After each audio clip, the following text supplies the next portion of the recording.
அதே மாதிரி இந்த இடம் பாருங்கள், ஸோ தனியாக கையோடு வந்துருச்சு பாருங்கள். அப்பயே பார்த்தீங்கன்னா ஏசி கம்ப்ளைண்ட் வந்து வந்துருச்சு. கிட்டத்தட்ட ஒரு 15-20 நாளைக்கு அப்புறம் ஏசியை வந்து சரி பண்ணி கொடுத்தாங்க. 30% சார்ஜ் இருக்குது, 56 கிலோமீட்டர் போக முடியும் அப்படின்னு காமிக்குது. ஆனால் நாங்கள் போய் சேர வேண்டிய இடம் வந்து இன்னும் 65 கிலோமீட்டர் இருக்குது. ஸோ 65 கிலோமீட்டர் இன்னும் நாங்கள் போக வேண்டியது இருக்குது. இந்த எக்ஸ்ட்ரா 10 கிலோமீட்டர் இந்த கார் போகுமான்றது தான் இப்போ ஒரு டாஸ்க்காகவே இருக்க போகுது அப்படின்னு நினைக்கிறேன். பார்ப்போம் போய் சேர்றோமா என்னங்கிறத.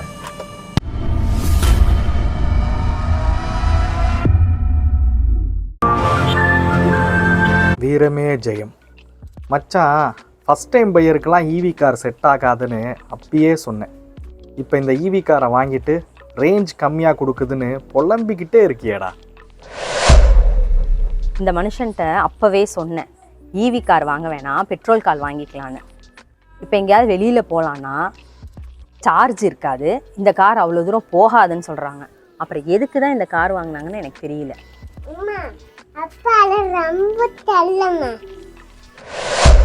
பிரதர் ஒரு நிமிஷம் பிரதர்.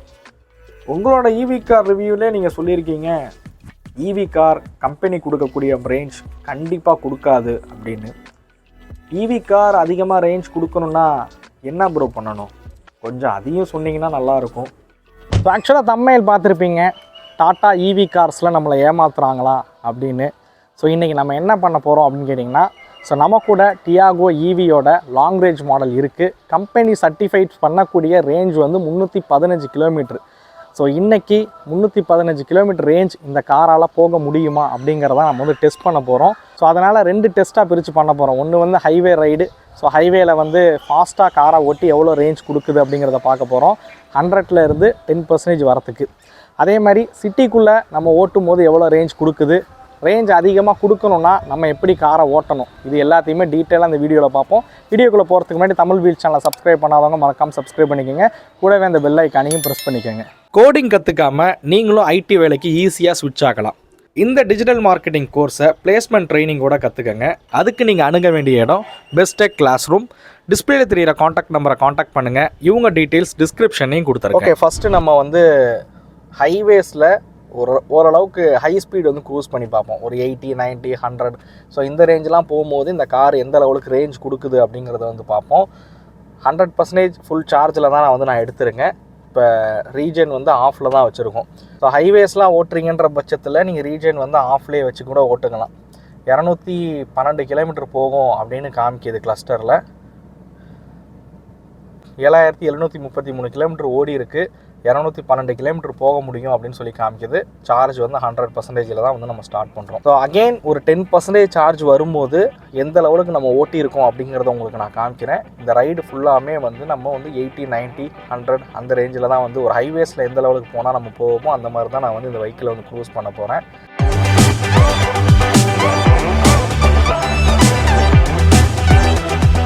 ஸோ இப்போ ஆக்சுவலாக நம்ம எங்கே போயிட்டுருக்கோம் அப்படின்னு கேட்டிங்கன்னா, இந்த வெஹிக்கிளோட சர்வீஸ் இன்டர்வல் வந்துருச்சு. ஸோ அதனால் சர்வீஸ் வர்றதுக்காக தஞ்சாவூரில் இருந்து திருச்சிக்கு நம்ம வந்து போயிட்டுருக்கோம். ஸோ திருச்சி டு தஞ்சாவூர் ஹைவேஸில் தான் நம்ம வந்து ட்ராவல் பண்ண போகிறோம். ஸோ அப் அண்ட் டவுன் வந்து ஒரு 120 கிலோமீட்டர் வரும் திருச்சி போயிட்டு வரணும் அப்படின்ற பட்சத்தில். அகெயின் நம்ம 120 கிலோமீட்டர் வந்ததுக்கப்புறம் எவ்வளோ, தஞ்சாவூர் வந்ததுக்கப்புறம் எவ்வளோ சார்ஜ் இருக்குதுன்னு பார்ப்போம். அண்ட் 10% வரும்போது எவ்வளோ ரேஞ்ச் போகுது அப்படிங்கிறதையும் நம்ம வந்து பார்ப்போம். இன்னொரு முக்கியமான விஷயம் டாட்டா டியாகோவில் வந்து சொல்லி ஆகணும். குவாலிட்டி காம்ப்ரமைசஸ் பார்த்திங்க அப்படின்னா நிறையாவே பண்ணியிருக்க மாதிரி இருக்குது. டியாகோ ஈவின்னு இல்லை, டாட்டாலே வந்து இன்னும் கொஞ்சம் குவாலிட்டிஸ்லாம் வந்து இம்ப்ரூவ் பண்ண வேண்டியது இருக்குது. பர்டிகுலர் ஈவி காரில் இன்னும் நிறைய இம்ப்ரூவ் பண்ணணும் அப்படின்னே சொல்லுவேன். இந்த சார்ஜிங் போர்ட்டுக்கான டோர் பார்த்திங்க அப்படின்னா க்ளோஸே வந்து சரியாக ஆக மாட்டேங்குது. ஸோ இது பார்த்திங்க அப்படின்னா அடிக்கடி வந்து லாக்கில் இருக்கும் போதே வந்து டோர் வந்து திறந்துக்குது. இந்த டோரோட குவாலிட்டியே வந்து ரொம்ப சரியில்லை. அதே மாதிரி இந்த இடம் பாருங்கள், ஸோ தனியாக கையோடு வந்துருச்சு பாருங்கள்.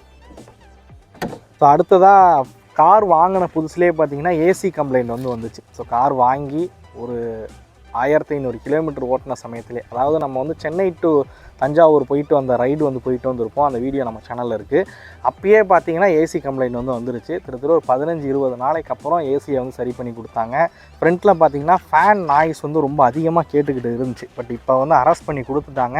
ஸோ இந்த மாதிரியான விஷயங்கள் பார்த்திங்கன்னா நிறையாவே இந்த காரில் வந்து ஒரு சின்ன சின்ன ப்ராப்ளமாக க்ரியேட் ஆணுச்சு. மித்தபடி மோட்டாரு பேட்ரி இஷ்யூஸ் அந்த மாதிரிலாம் எதுவும் இல்லை. பட் இந்த மாதிரி சின்ன சின்ன குவாலிட்டி காம்ப்ரமைசஸ் வந்து நிறையா அந்த காரில் இருக்கிற மாதிரி நாங்கள் வந்து பார்க்குறோம்.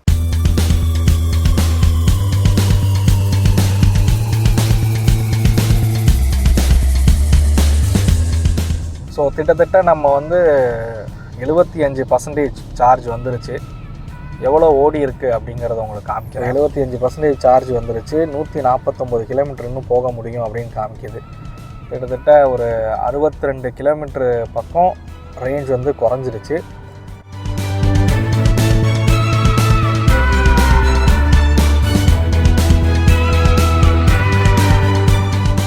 இப்போ ஆக்சுவலாக நம்ம விட போகிற சர்வீஸ் வந்து 3வது சர்வீஸு. 7500 கிலோமீட்டரில் விட வேண்டியது. பட் ஒரு 200 கிலோமீட்டர் வந்து அதிகமாக தான் ஓடிடுச்சு.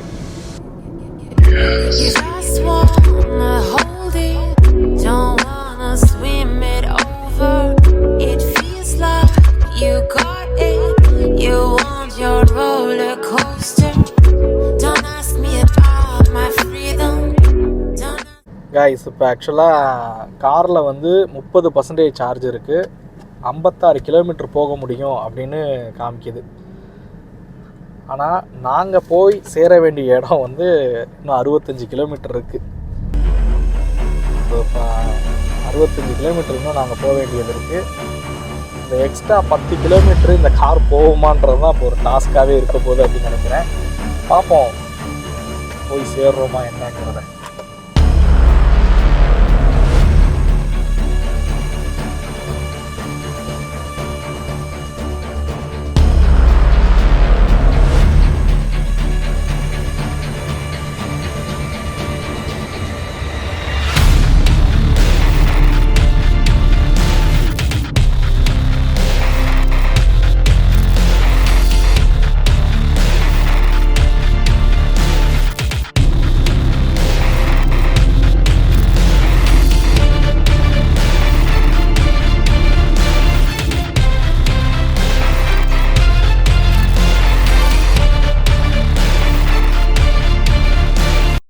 ஓகே மக்களே, ஃபைனலி நம்ம தஞ்சாவூர் வந்து ரீச் ஆயாச்சு. ஸோ சார்ஜும் பார்த்தீங்கன்னா 10% வந்துருச்சு. கிளஸ்டரில் வந்து அதாவது சார்ஜ் பண்ண சொல்லி காமிக்குது. கார் இனிமேல் ஆமை வேகத்தில் தான் செல்லும் அப்படிங்கிறதையும் பார்த்தீங்கன்னா கார் சொல்ல ஆரம்பிச்சிருச்சு. ஸோ இனிமேல் பார்த்தீங்கன்னா பிக்கப்பும் ட்ராப் ஆகிடும். அதே மாதிரி 50 கிலோமீட்டர் வேகத்துக்கு மேலே நம்மளால் வந்து போக முடியாது. ஸோ ஸ்லோவாக தான் இனிமேல் நம்ம வந்து ட்ராவல் பண்ண முடியும். இது வரைக்கும் இவ்வளோ கம்மியாக சார்ஜ் இருக்கிற அளவுக்கு நாங்கள் கொண்டு வந்தது கிடையாது. இதுதான் முதல் முறை. இன்னும் நான் போகணும், ஒரு 5 கிலோமீட்டர் போனால் தான் எங்கள் வீடுக்கு நாங்கள் போய் சேர முடியும். ஸோ போகுமா என்னன்றது தெரியல, பார்ப்போம். போயிடும்னு நம்புகிறேன். எவ்வளோ ரேஞ்ச் கொடுத்துருக்கு அப்படின்னு கேட்டிங்கன்னா 158 கிலோமீட்டர் ரேஞ்ச் கொடுத்துருக்கு. 0ல் இருந்து 10% வரத்துக்கு 158 கிலோமீட்டர் பார்த்திங்கன்னா ரேஞ்ச் கொடுத்துருக்கு. ஹைவேஸில் ஹை ஸ்பீடு, அதாவது 80, 90, 100லாம் க்ரூஸ் பண்ணுறீங்கன்னா இந்த லெவலில் தான் வந்து டியாகோ ஈவியோட லாங் ரேஞ்ச் மாடல் ஹைவேஸ்க்கு கொடுக்கக்கூடிய ரேஞ்ச் வந்து 158 கிலோமீட்டர் தான். இது நாங்கள் கொஞ்சம் ரேஷ் டிரைவிங் தான் ஓட்டியிருக்கோம் இந்த வீடியோ எடுக்கணுன்றதுக்காண்டி. யூஸ்வலாக ஒரு பெட்ரோல் காரை எப்படி ஓட்டுவோமோ அந்த மாதிரி கொஞ்சம் ரேஷ் டிரைவிங் தான் வந்து ஓட்டியிருக்கோம். ஸோ அதனால் உங்களுக்கு இந்த எவ்வளோ தான் ரேஞ்ச் கொடுத்துருக்கு. ஸோ நாளைக்கு வந்து சிட்டிக்குள்ளே எப்படி ரேஞ்ச் கிடைக்குதுங்கிறத நாளைக்கு நாங்கள் செக் பண்ணுவோம். அதையும் வீடியோ தொடர்ந்து பாருங்கள். ஸோ இன்றைக்கி நம்ம சிட்டிக்குள்ளே இந்த வெஹிக்கிளை வந்து ஓட்ட போகிறோம். மேக்ஸிமம் இந்த வெஹிக்கிளோட ரேஞ்சை வந்து நம்ம செக் பண்ண போகிறோம். ஸோ இன்றைக்கி தான் வந்து இதோட மேக்ஸிமம் எந்த அளவுக்கு ரேஞ்ச் போகுதுன்றது நமக்கு கிளியராக தெரியும். 100% சார்ஜ் போட்டாச்சு. 210 கிலோமீட்டர் போகும் அப்படின்னு சொல்லி ரீஜன் ஆஃபில் இருக்கும்போது காமிக்குது. ஸோ இதே ரீஜன் லெவல் 3ல் வச்சோன்னா 226 கிலோமீட்டர் வரைக்கும் போக முடியும் அப்படின்னு உங்களுக்கு காமிக்குது. ஸ்டார்டிங் கிலோமீட்ரு 7896 கிலோமீட்டரில் நம்ம இந்த ரைடை வந்து ஸ்டார்ட் பண்ணுறோம். இந்த ரைட் முடியும் போது எவ்வளோ ரேஞ்ச் கொடுக்குது அப்படிங்கிறத பார்த்துருவோம். நான் ரீஜன் வந்து 3rd லெவல்ஸில் வச்சு தான் நான் வந்து ஓட்ட போகிறேன். அப்போ தான் வந்து மேக்ஸிமம் அவுட்புட் கிடைக்கும். ஏசி நம்ம ஆஃப் பண்ண போகிறதில்ல, ஏசியோடு தான் வந்து ஓட்ட போகிறோம். ஏன்னா மேக்ஸிமம் ஏசி போட்டு தான் சிட்டிக்குள்ளே ஓட்டுவோம். அதனால் ஏசி போட்டு ரீஜன் வந்து 3ல் வச்சு ஓட்ட போகிறோம்.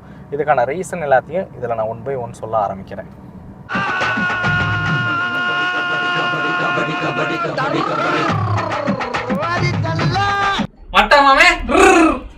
ஸோ நம்ம கம்ப்ளீட்டாக வந்து தஞ்சாவூர் சிட்டிக்குள்ளே தான் வந்து ஓட்ட போகிறோம். தஞ்சாவூர் சிட்டி ரொம்ப டிராஃபிக் இருக்கிற சிட்டி கிடையாது, கொஞ்சம் கம்மி தான். சென்னை, கோயம்புத்தூர், மதுரையோடலாம் கம்பேர் பண்ணும்போது ரொம்ப கம்மியாக டிராஃபிக் இருக்க ஒரு சிட்டி தான். நாங்கள் தஞ்சாவூர் சிட்டிக்குள்ளே ஒரு 40லேருந்து 50 கிலோமீட்டர் சிட்டிக்குள்ளேயே ஓட்டிட்டு அதுக்கப்புறம் நாங்கள் பக்கத்தில் திருவையாறு இருக்குது, அதுக்கப்புறம் திருக்காட்டுப்பள்ளி, கல்லணை, ஸோ அந்த ரோட்டில் வந்து ஓட்டிகிட்டு போக போகிறோம். இது முழுக்க முழுக்க ஒரு 2 வேவான ரோடு, கொஞ்சம் டிராஃபிக்காக இருக்கிற ரோடு. ஸோ அடிக்கடி வண்டி வந்துக்கிட்டு போயிட்டு இருக்கிற மாதிரி டிராஃபிக்காக இருக்கிற ரோடு. ஸோ அந்த ட்ராக்கில் தான் நம்ம வந்து ஓட்ட போகிறோம். அதிகபட்ச வேகம் 40லேருந்து 50 கிலோமீட்டர் வேகத்தில் தான் நம்ம வந்து ஓட்ட போகிறோம்.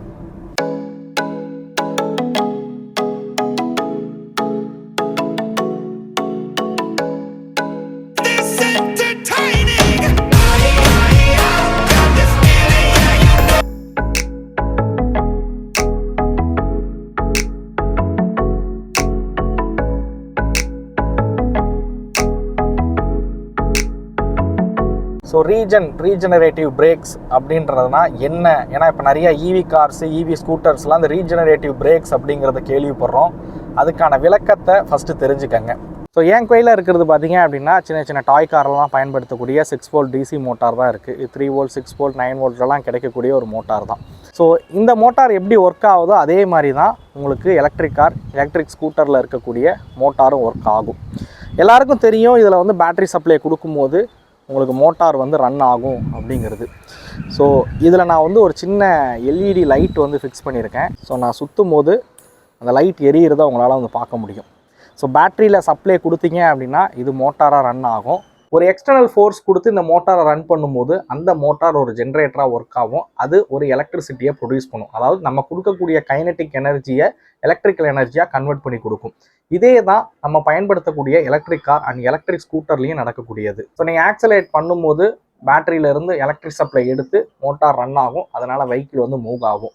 இதுவே நீங்கள் பிரேக் அப்ளை பண்ணும் போதோ இல்லை ஆக்சிலேட்டர் பெடல்லேருந்து கால் எடுத்துட்டீங்க அப்படின்ற பட்சத்தில் வெஹிக்கிள் வந்து ஒரு சர்டன் டிஸ்டன்ஸ் போய் தான் வந்து ஸ்டாப் ஆகும். அந்த சர்டன் டிஸ்டன்ஸ் போகும்போது வீல் ரொட்டேட்டில் இருக்கும், வீல் டிரைவ் ஷாஃப்ட் மூலியமாக மோட்டாரோட கனெக்டில் இருக்கும். ஸோ அந்த மோட்டார் ஒரு எலக்ட்ரிசிட்டியை வந்து ப்ரொடியூஸ் பண்ணும். அந்த எலக்ட்ரிசிட்டியை தான் பேட்டரியில் வந்து ஸ்டோர் பண்ணுறாங்க. இதுதான் ரீஜெனரேட்டிவ் அப்படிங்கிறாங்க. ஸோ இது வந்து நம்ம பிரேக் அப்ளை பண்ணும்போது நடக்கிறனால ரீஜெனரேட்டிவ் பிரேக்ஸ் அப்படிங்கிறாங்க. ஸோ இந்த விஷயம் பார்த்தீங்க அப்படின்னா நம்ம ஆக்சலரேட்டரை விட்ட உடனே பார்த்தீங்க அப்படின்னா எலக்ட்ரிசிட்டியை வந்து ஜென்ரேட் பண்ண ஆரம்பிச்சிடும் அந்த மோட்டார். நீங்கள் பிரேக் அப்ளை பண்ணும்போது தான் இந்த ஒர்க்கிங் நடக்கும் அப்படின்றது கிடையாது. நீங்கள் ஆக்சலரேட்டரை விட்ட உடனே பார்த்தீங்க அப்படின்னா உங்களுக்கு ரீஜெனரேட்டிவ் பண்ண ஆரம்பிச்சிடும் அந்த மோட்டார் பொறுத்த வரைக்கும். நீங்கள் பிரேக் அப்ளை பண்ணுறதை விட நீங்கள் ஆக்சலேட்டர்லேருந்து கால் எடுத்து அந்த வெஹிக்கிள் ஸ்லோ டவுன் ஆகும்போது பார்த்தீங்க அப்படின்னா இன்னும் அதிகமான எலக்ட்ரிசிட்டியை வந்து ப்ரொடியூஸ் பண்ணும். ஓகே, இப்போ நீங்கள் தெரிஞ்சிருப்பீங்க ரீஜெனரேட்டிவ் பிரேக்ஸ் அப்படின்னா என்ன அப்படிங்கிறது. நிறைய பேர் ரீஜெனரேட்டிவ் பிரேக்ஸ்னால் பிரேக் அப்ளை ஆகும்போது நடக்கக்கூடிய ஃபங்க்ஷன் நினச்சிக்கிறாங்க. பட் அதுதான் கிடையாது. இது வந்து பிரேக் அப்ளை பண்ணும்போது நடக்கக்கூடிய ஃபங்க்ஷன் கிடையாது. நீங்கள் ஆக்சலரேட் பெடல்லேருந்து காலை எடுத்துட்டீங்க அப்படின்னா நடக்கக்கூடிய ஃபங்க்ஷன் தான் இந்த ரீஜெனரேட்டிவ் பிரேக்ஸ் அப்படிங்கிறது. அதை நீங்கள் கம்ப்ளீட்டாக வீடியோவில் பார்த்துருப்பீங்க. இருந்தாலும் உங்களுக்கு நான் இதில் எக்ஸ்பிளைன் பண்ணுறேன். நான் இன்னொரு மொபைல் ஃபோன் நான் என்னோடய கால் ரெக்கார்ட் பண்ணிகிட்ருக்கேன். நான் பிரேக் அப்ளை பண்ணலை அப்படிங்கிறதுக்காக நான் அப்படியே ஸ்பீடா மீட்டரை காமிக்கிறேன் பாருங்கள். ஸோ இப்போ 68 கிலோமீட்டர் ஸ்பீடில் போயிட்டுருக்கு. நான் ஆக்சிலேட்டர்லேருந்து காலை எடுத்துட்டேன். பட் எவ்வளோ ஃபாஸ்ட்டாக குறையுது பாருங்கள் ஸ்பீடு. ஸோ இதுதான் வந்து ரீஜெனரேட்டிவ் பிரேக்ஸ் அப்படிங்கிறது.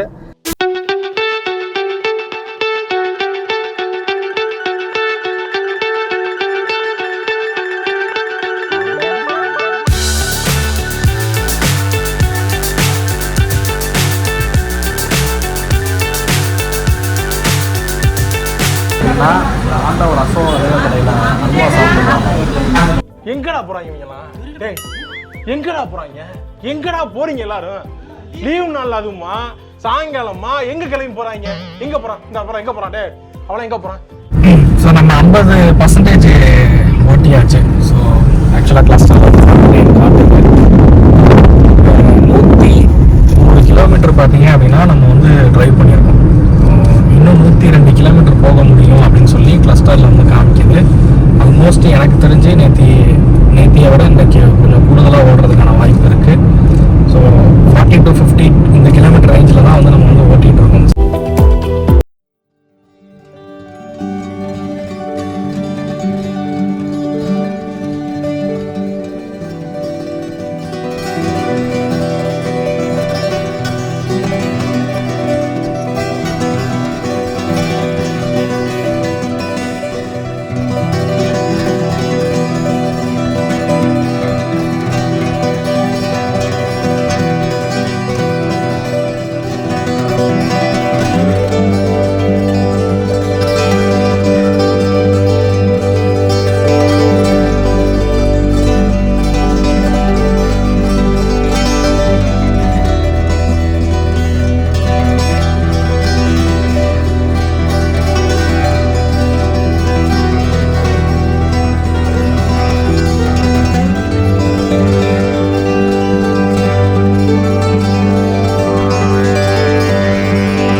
கம்ப்ளீட் பண்ணியாச்சு. 100லேருந்து 10% கொண்டு வந்தாச்சு. மொத்தமாக ஓடி இருக்க கிலோமீட்டர் வந்து 8066 கிலோமீட்ரு ஓடி இருக்குது. ஸோ சிட்டி ரைடில் நமக்கு கிடச்சிருக்கக்கூடிய ரேஞ்ச் பார்த்திங்க அப்படின்னா ஸோ 172 கிலோமீட்டர் பார்த்திங்கன்னா இந்த ரைடில் நமக்கு கிடச்சிருக்கு. சிட்டி ரைடில் பார்த்திங்க அப்படின்னா சிட்டியில் நம்ம ரைட் பண்ணும்போது நமக்கு கிடச்ச ரேஞ்சுக்கும் ஹைவேஸில் கிடச்ச ரேஞ்சையும் கணக்கு பண்ணிங்கன்னா சிட்டியில் வந்து நமக்கு ஒரு 14லேருந்து 15 கிலோமீட்டர் ரேஞ்ச் வந்து அதிகமாக கிடச்சிருக்கு. ஸோ நம்ம கம்ப்ளீட் ரைடு ஒரு 40 to 50ல் ஓட்டும் போது ஒரு 15லேருந்து 20 கிலோமீட்டர் தான் அதிகமான ரேஞ்ச் வந்து கிடைக்கிது. இவங்க சர்டிஃபைட் பண்ணக்கூடியது 315 கிலோமீட்ரு. பட் அவங்க எந்த மாதிரியான ட்ராக்ஸில் வச்சு அதை சர்டிஃபைட் பண்ணுறாங்கன்னு நமக்கு தெரியல. பட் ரியல் லைஃப்பில் எந்த ஒரு எலக்ட்ரிக் காருமே கம்பெனி சொல்லக்கூடிய ரேஞ்சுங்கிறது கிடைக்காது. அவங்க சொல்லக்கூடிய, அதாவது இந்த 315 சொல்கிறாங்கன்னா ஐ திங்க் எனக்கு தெரிஞ்சு ஒரு 100 கிலோமீட்டர் கம்மியாக தான் ரேஞ்ச் வந்து கொடுக்கும். ஸோ அதை வந்து நீங்கள் தெளிவாக புரிஞ்சுங்க. 100லேருந்து 120 கிலோமீட்டர் கம்மியாக தான் கொடுக்கும். இந்த BYD வந்து 550 கிலோமீட்டர் சொல்கிறாங்க அப்படின்னா கிட்டத்தட்ட பார்த்திங்கன்னா ஒரு 350லேருந்து 350 கிலோமீட்டர் தான் எனக்கு தெரிஞ்சு அதோட ரேஞ்ச் வந்து மேக்ஸிமம் போக முடியும்.